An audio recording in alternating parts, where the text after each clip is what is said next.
ভাৰতীয় red cross ছ'চাইটিৰ মৰিগাঁও জিলাৰ স্থায়ী কাৰ্যালয় শুভ উদ্বোধন।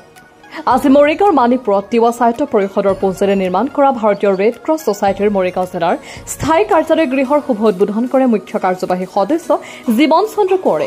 বিশেষকৈ মৰিগাঁও জিলা সমিতিৰ সম্পাদক পৰমানন্দ গোস্বামী, আধৰা আৰু জিলা সমিতিৰ সভাপতি ডাঃ পনুৰাম পাটৰৰ সঞ্চালনত মানৱ সেৱা আৰু ৰেড ক্ৰছ ছ'চাইটি শীৰ্ষক বিষয়ত অনুষ্ঠিত হোৱা মুকলি সভাত উপস্থিত থাকে ভাৰতীয় ৰেড ক্ৰছ ছ'চাইটিৰ অসম শাখাৰ সাধাৰণ সম্পাদক দেৱপ্ৰসাদ শৰ্মা, মৰিগাঁও জিলা যুটীয়া সঞ্চালক স্বাস্থ্য আৰু পৰিয়াল কল্যাণ ডাঃ অৰুণ কুমাৰ নাথ, তিৱা সাহিত্য পৰিষদৰ মুখ্য কাৰ্যবাহী সদস্য জীৱন চন্দ্ৰ কোঁৱৰ, ভীমবৰ দেউৰী বঁটা বিভূষিত মিলেশ্বৰ পাটৰকে প্ৰমুখ কৰি বহু কেইজন বিশিষ্ট অতিথিয়ে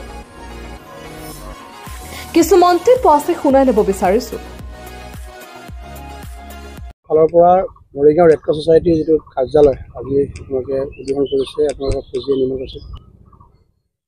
তিৱা সাহিত্য পৰিষদৰ 2023-24 বৰ্ষৰ আবণ্টিত পুঁজিৰে ভাৰতীয় ৰেড ক্ৰছ ছ'চাইটিৰ যি মূল কাৰ্যালয়, এই কাৰ্যালয়ৰ গৃহটি তিৱা সাহিত্য পৰিষদৰ আবণ্টিত পুঁজিৰ জৰিয়তে নিৰ্মিত হৈছিল।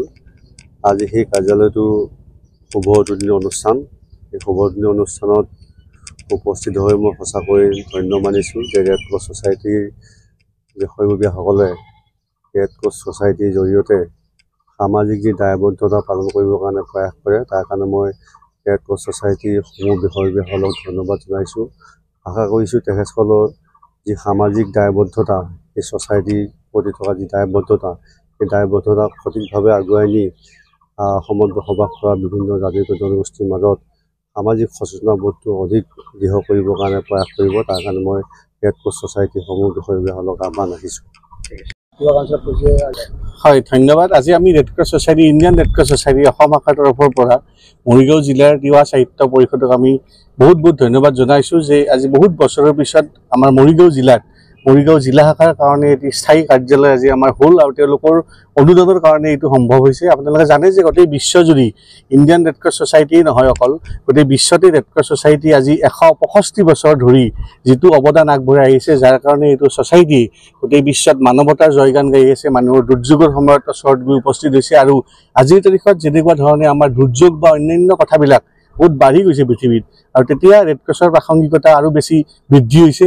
আমি আটাইয়ে জানো যে এনেকুৱা এটা সংস্থা, যিটো সংস্থাই 4 বাৰকৈ নোবেল পুৰস্কাৰেৰে, শান্তিৰ নোবেল বঁটাৰে বিভূষিত হৈছে।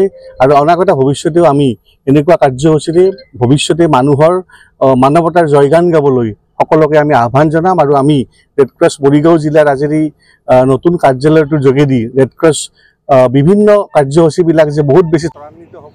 মৰিগাঁৱৰ পৰা ৰাহুল ডেকাৰ ৰিপৰ্ট, নিয়মীয়া খবৰ।